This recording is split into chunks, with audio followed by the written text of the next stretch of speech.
13 de abril, muy buenos días, bienvenidos a su programa Contacto Directo. Revisemos quiénes son hoy nuestros invitados. César Ricaurte, director ejecutivo de Fundamedios. El secuestro del equipo periodístico de diario El Comercio de Quito y su mensaje a la isla de Paz, Ecuador. El crimen que desnuda el fracaso de un acuerdo político de paz que dejó para Colombia el premio Nobel y para el Ecuador el terrorismo. Lo examinaremos. También estará Marcelo Fernández de Córdoba, ex vicecanciller de la República. La octava cumbre de las Américas con su agenda de gobernabilidad y anticorrupción. El caso Odebrecht ha sacudido el continente con redes de corrupción lideradas por sus presidentes en una docena de países, con algunos en la cárcel, otro destituido, otros prófugos y la mayoría impunes. Al margen de la cumbre, el tema del narcoterrorismo de disidentes de las FARC. Un presidente desencajado, evidentemente consternado, se dirigió anoche al país dando un plazo de 12 horas a los narcoterroristas disidentes de las Fuerzas Armadas Revolucionarias de Colombia, FARC, para que den una prueba de vida de los periodistas secuestrados. De lo contrario, afirmó textualmente, responderemos con toda la contundencia en el campo que ellos han escogido y los vamos a derrotar. Escuchemos sus declaraciones. Queridos ecuatorianos, basta ya. Un sentimiento de indignación, de dolor, de repulsa, de repugnancia, de ira, acompaña el corazón de todos los ecuatorianos. Hemos sido siempre un país de paz, hemos sido tolerantes en el extremo y hemos permitido inclusive de que se detengan operaciones que anteriormente se habían ordenado, y hemos estado esperando y haciendo todos los procesos, y como yo le dije en algún momento, estaba dispuesto a todos los sacrificios para que nuestros ciudadanos queridos regresen con vida, pero no va más, no va más, queridos compatriotas. Doy un plazo de 12 horas a estos narcos para que nos entreguen la prueba de la existencia de nuestros compatriotas. Caso contrario, iremos con toda la contundencia, sin contemplaciones, a partir del día de mañana, para sancionar a estos violadores de todos los derechos humanos y de todos los principios del humanismo y de la solidaridad. Las acciones periciales, tanto de Ecuador como de Colombia, si bien es cierto, manifiestan que en una enorme porcentualidad pueden ser certeras, también no dan la contundencia que ustedes entenderán no puede tener una fotografía. No podemos dejar que ellos nos impongan sus reglas.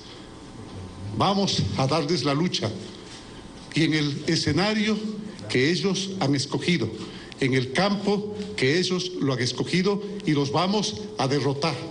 Ustedes entenderán mi indignación, entenderán el momento difícil por el cual estoy atravesando yo como gobernante de los ecuatorianos. Estamos sintiendo como propio el dolor de los familiares, el pesar de que a lo mejor su ausencia sea definitiva. Que Dios nos acompañe, queridos ecuatorianos.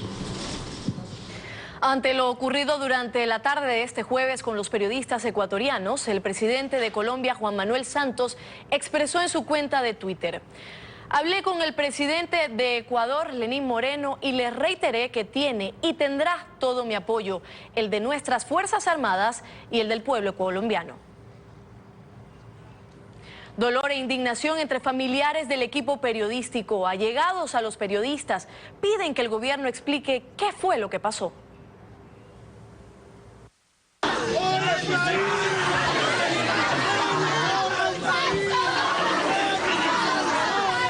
Son los compañeros, los amigos, los colegas de los tres que nos hacen falta. El desconsuelo, la impotencia, el dolor de la noticia que no esperábamos, aquella que nos cuesta asimilarla. Son imágenes de la desesperanza cuando los seres humanos buscamos un abrazo para mitigar el desconcierto. La sala del ECU 911 se convirtió en el lugar de la resistencia a lo impensado. Cuando los periodistas, ahora más que nunca, buscamos respuestas. Que el gobierno rinda cuentas. O sea, los ciudadanos debemos exigir al gobierno que nos explique exactamente qué es lo que pasó con nuestros compañeros, con los periodistas, con el fotógrafo, con el conductor. No es justo para el país, no es justo para la sociedad ecuatoriana esta desinformación que ha habido y esta manera parcial de manejar los datos. Cuando las noticias no son alentadoras y nos aferramos a la esperanza. Hoy el periodismo tiene que estar más firme que nunca. Es un problema de país que debemos afrontarlo con los mismos principios de siempre y estar adelante y seguir cubriendo en la frontera. Que esto nos fortalezca para seguir adelante como país y como periodismo independiente. El grito de que nos faltan 3 y le seguimos esperando. La actualidad, los protagonistas, el análisis y la información en Contacto Directo. Alfredo, buenos días. Buenos días, Alondra. Buenos días con todos. El presidente Lenín Moreno dio anoche un plazo de 12 horas a los narcoterroristas disidentes de las Fuerzas Armadas Revolucionarias de Colombia para que presenten pruebas de vida de los secuestrados. A César Ricaurte, la Fundación para la Libertad de Prensa de Colombia, FLIP, le entregó ayer las pruebas de muerte desde Colombia, que las hizo llegar al gobierno. César Ricaurte, director ejecutivo de Fundamedios. Buen día, bienvenido a Contacto Directo. Buenos días, Alfredo. ¿De dónde, con qué fin entregaron a ustedes las presuntas pruebas de muerte? Bueno, Alfredo, lo que primero tenemos que decir es que no hay todavía certeza sobre la muerte de los periodistas y por lo tanto no podemos hablar todavía de muertos. Son periodistas que para nosotros en este momento están desaparecidos. Este punto es sumamente importante porque mientras exista un mínimo de probabilidad de que los periodistas y el conductor estén con vida, los gobiernos, tanto de Ecuador como de Colombia, tienen la obligación de tomar todas las medidas para asegurar la condición del equipo periodístico.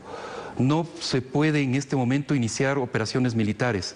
Yo entiendo la indignación de todo un país y del presidente de la República que ha puesto un plazo de 12 horas para que este grupo, el Frente Oliver Sinisterra, entregue estas pruebas, ¿no es cierto?, esta prueba de vida, pero no se puede iniciar acciones militares a menos que se tenga absoluta certeza sobre la condición del grupo periodístico.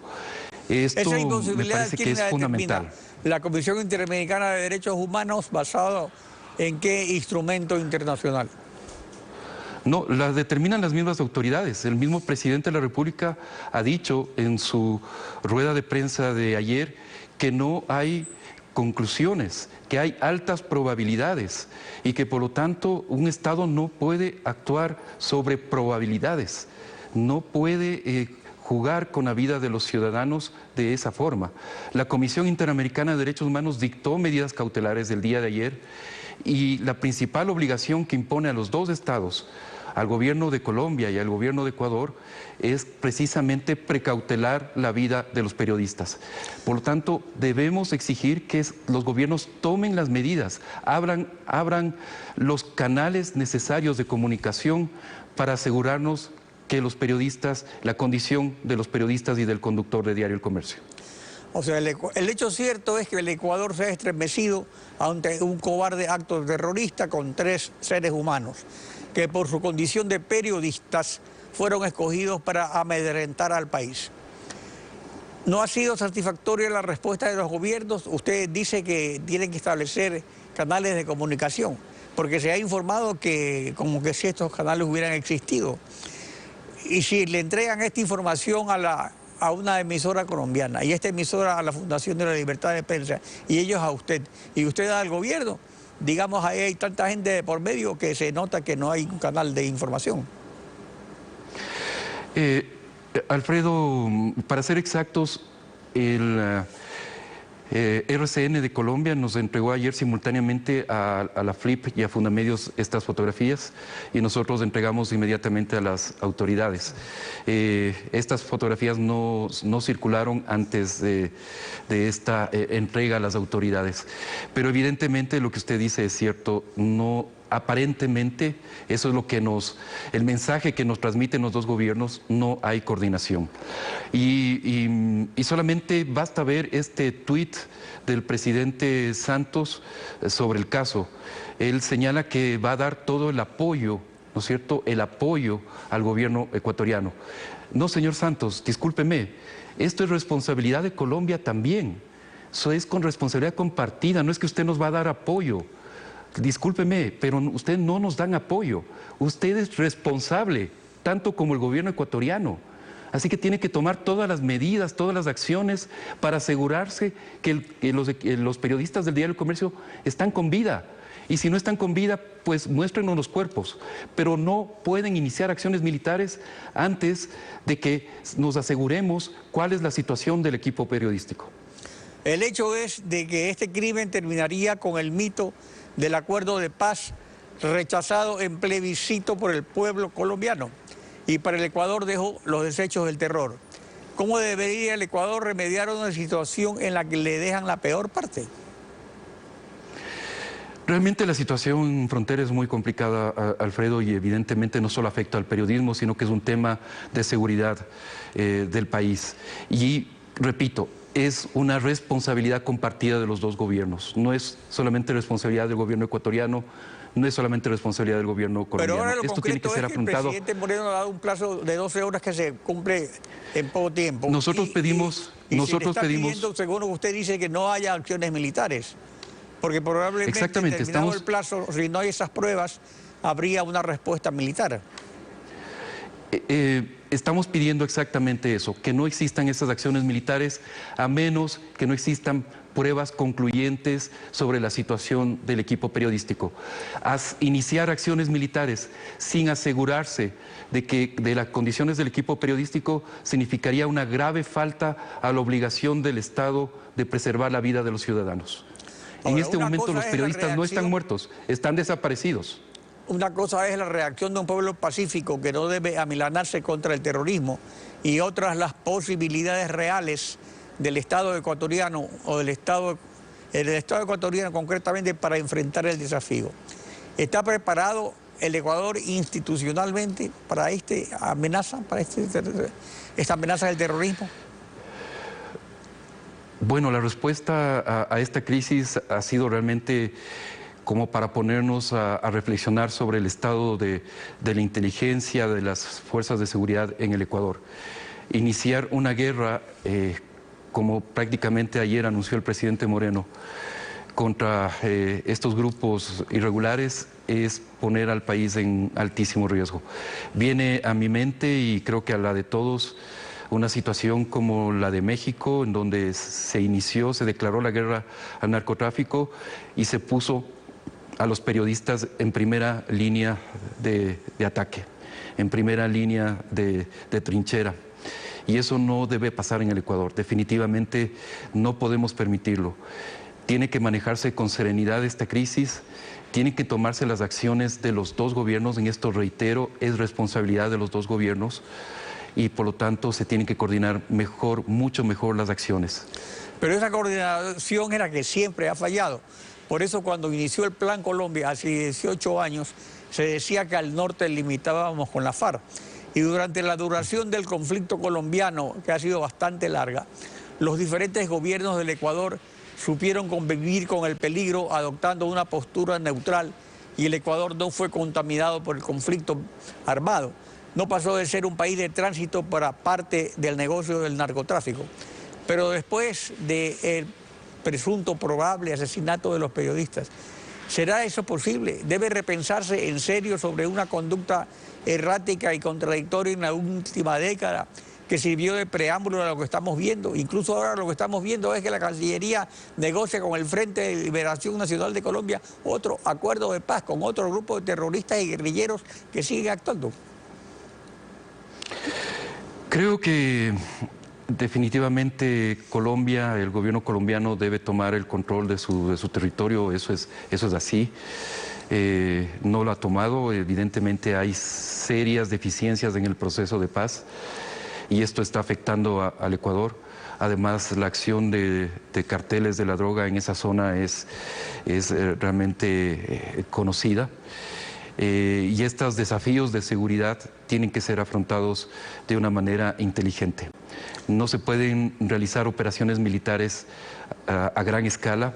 Esto pone en peligro no solamente a los periodistas que están desaparecidos, insisto, están desaparecidos, no están muertos, están desaparecidos. Y no solamente a ellos los pone en peligro, sino a los pobladores de la zona. Hay miles de personas ahí, miles de ecuatorianos que están viviendo ahí y por lo tanto no podemos iniciar acciones de este tipo solamente por la indignación que sintamos en este momento. Colombia cambiará de presidente próximamente. La primera vuelta será el 27 de mayo, la segunda en junio y el nuevo presidente se va a posesionar en agosto 7. Probablemente gane el candidato del uribismo que lideró el plebiscito contra el acuerdo de paz con las FARC. ¿Cómo se pinta a su juicio esta situación para el Ecuador? Muy preocupante, como digo, en esta crisis de seguridad que tenemos en la frontera entre Ecuador y Colombia, la posición del establecimiento político colombiano, no solamente del presidente Santos, sino de los candidatos presidenciales, ha sido prácticamente bajar este problema a un nivel mínimo, no dar una respuesta política, por lo tanto, simplemente señalar que apoyan al gobierno ecuatoriano, lo cual digo es inaceptable. Ellos no apoyan, tienen que asumir responsabilidades. Y los candidatos presidenciales colombianos tampoco se han pronunciado en ningún momento sobre esta grave situación de seguridad en la frontera. Sabemos que el candidato del uribismo tiene una posición más dura, que el candidato de la izquierda, Petro, tiene una posición más flexible, ¿no es cierto? Pero concretamente frente a este problema de seguridad en la frontera y frente al secuestro y desaparición de los 3 periodistas, no han dicho media palabra. Y eso realmente es inaceptable, es gravísimo. El asunto es que nos faltan 3 y los queremos de vuelta. César Ricaurte, así es, Alfredo. Gracias por acompañarnos en Contacto Directo. Gracias, Alfredo. Alondra. Vamos a la pausa y al regresar, Marcelo Fernández de Córdoba, Cumbre de las Américas, gobernabilidad ante la corrupción. El caso Odebrecht diseminó a nivel presidencial redes de corrupción que poco a poco se van descubriendo.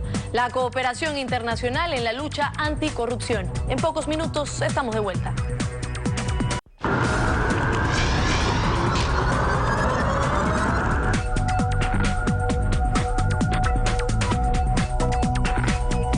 En la 8ª Cumbre de las Américas que se realizará hoy y mañana en Lima, Perú, los jefes de Estado y de Gobierno de las Américas abordarán el tema central de la gobernabilidad democrática frente a la corrupción. El caso Odebrecht ha convulsionado a las Américas con redes de corrupción estatal lideradas por jefes de Estado y de Gobierno en una docena de países, mientras en otra docena de países hay paraísos fiscales. Los paraísos fiscales pululan en el Caribe. Para el Ecuador, la cumbre cobra importancia a nivel bilateral por el ataque terrorista de disidentes de las FARC. Marcelo Fernández de Córdoba, ex vicecanciller, buenos días, bienvenido a Contacto Directo.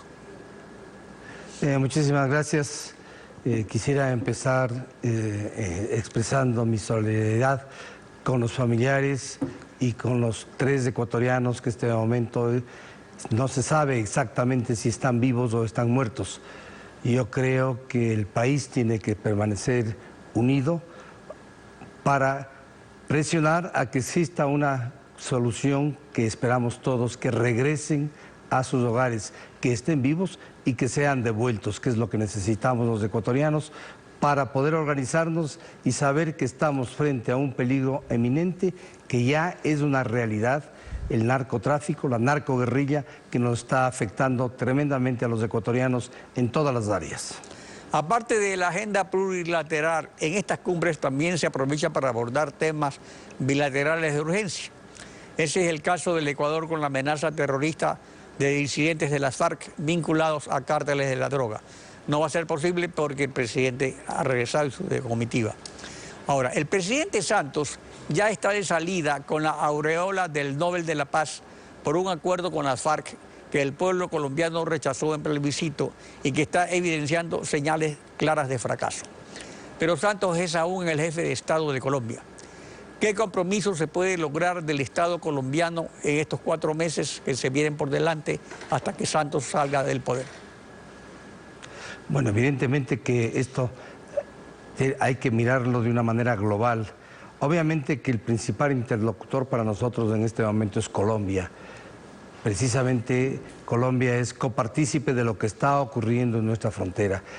Deberíamos realmente realizar una gestión diplomática y una gestión militar frente a Colombia para conseguir realmente una acción que sea coordinada con el Ecuador y que dé los frutos necesarios que necesitamos. Eso es evidente, evidentemente. Yo creo que la cumbre es una oportunidad para que el Ecuador exprese sus preocupaciones y trate de obtener un apoyo continental. El problema del narcotráfico no solamente es de Colombia y del Ecuador, el problema del narcotráfico envuelve prácticamente a toda América y a muchísimos países en el continente europeo y en el Asia particularmente.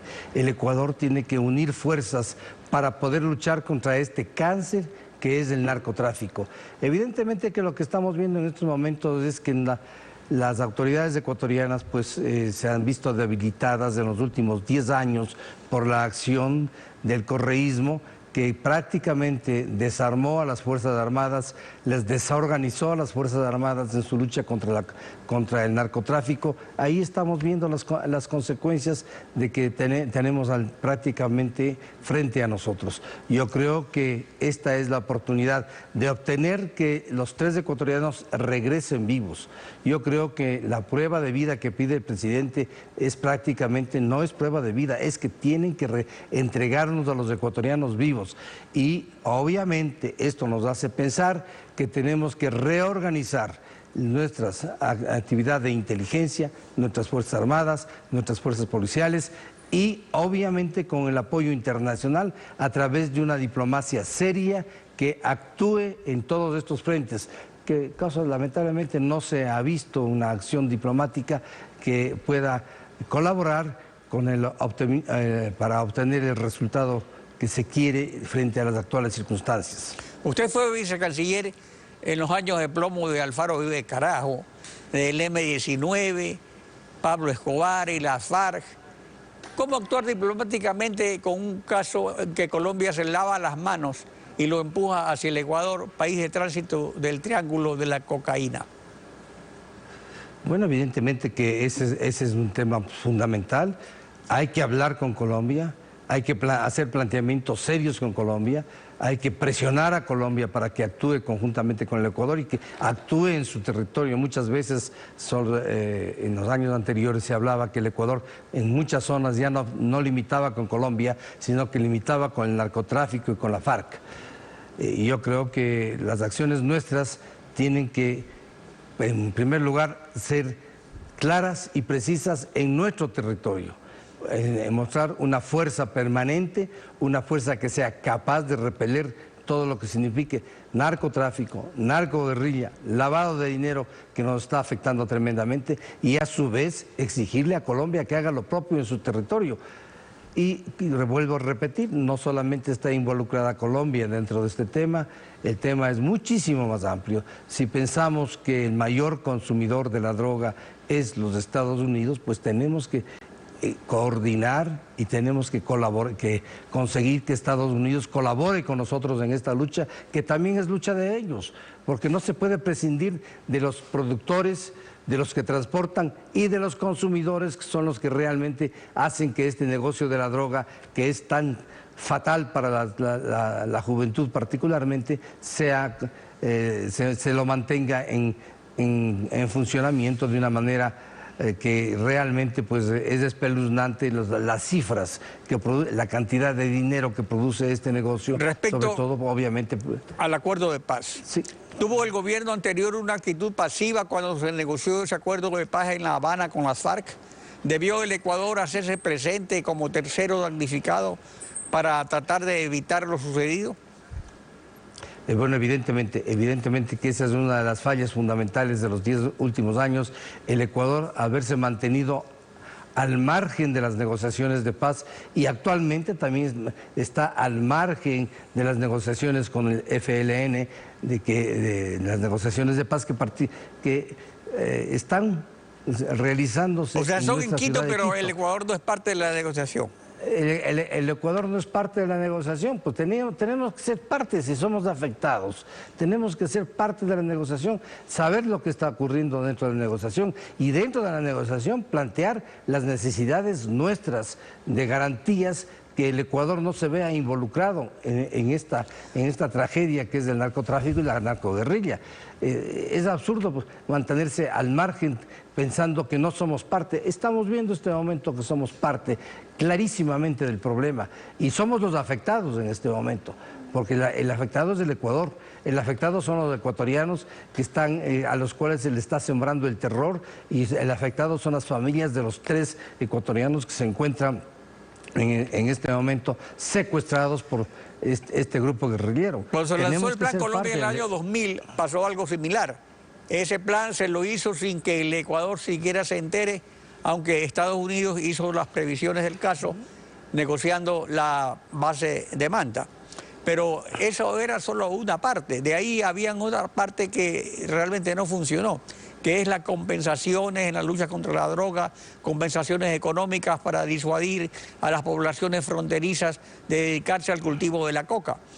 Pero por mucha ayuda que den los gobiernos, tampoco ha demostrado ser efectivo. O sea, es un problema realmente serio, realmente grave, del cual el Ecuador no puede estar ausente, pero ha estado ausente. ¿Hay algún plan, alguna estrategia definida a nivel institucional en el Ecuador sobre eso?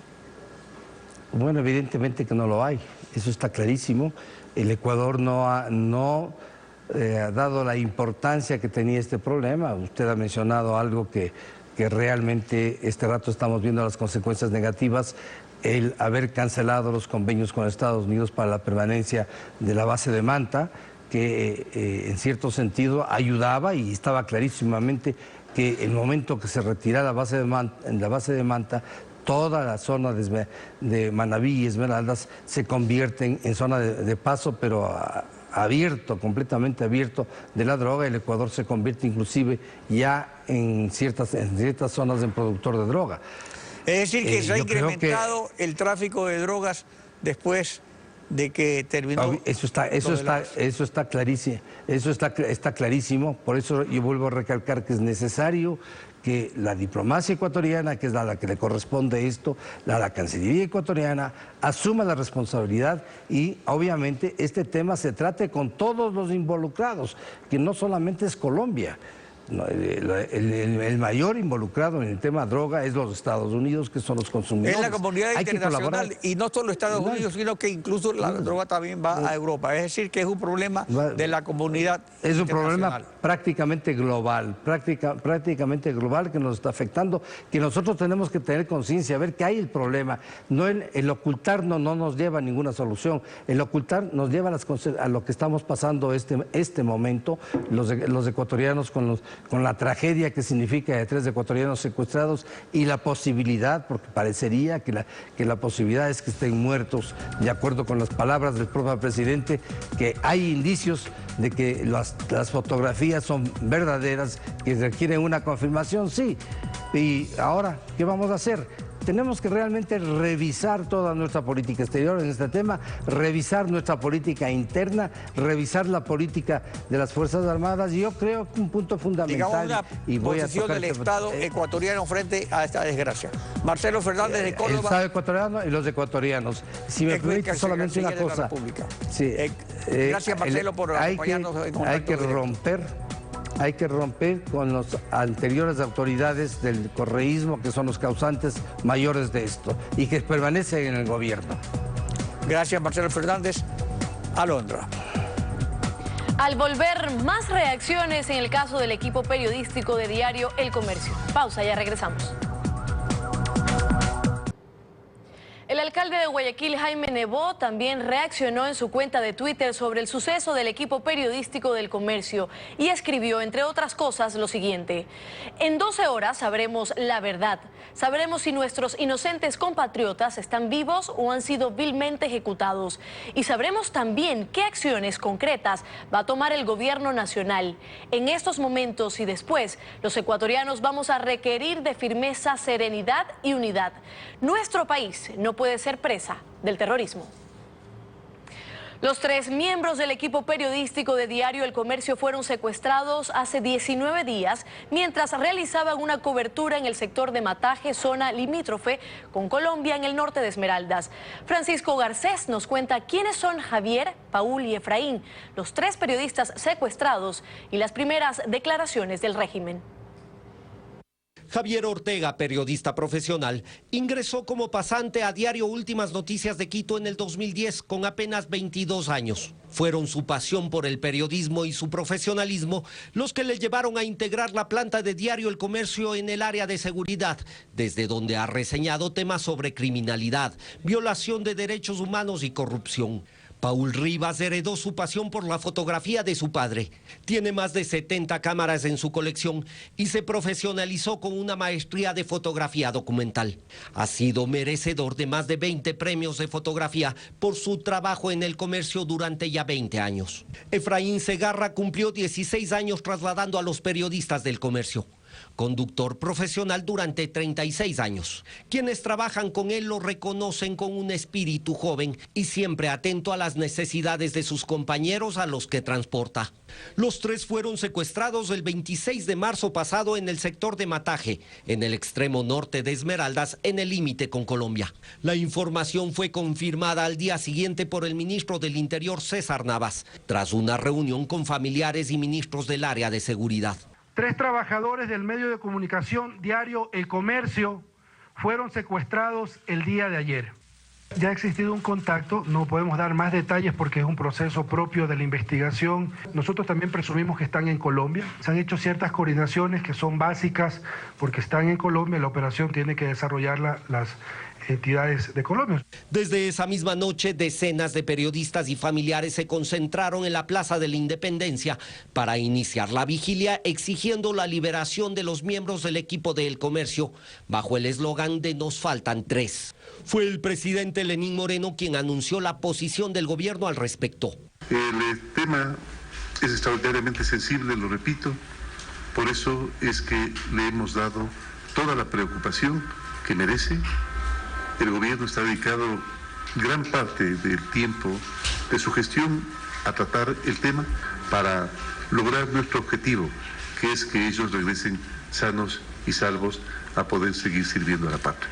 La información oficial, así como la vertida desde Colombia, apuntó a que el autor del secuestro es alias Guacho, disidente de las FARC, quien comanda el denominado Frente Oliver Sinisterra, que opera en el departamento de Tumaco y tiene influencia en el cantón San Lorenzo de Esmeraldas. Y así concluimos Contacto Directo, Alfredo. Nos veremos en otra ocasión. Así es, Alondra, ha sido un gusto trabajar contigo esta semana y con todos, hasta pronto. Y nos faltan 3.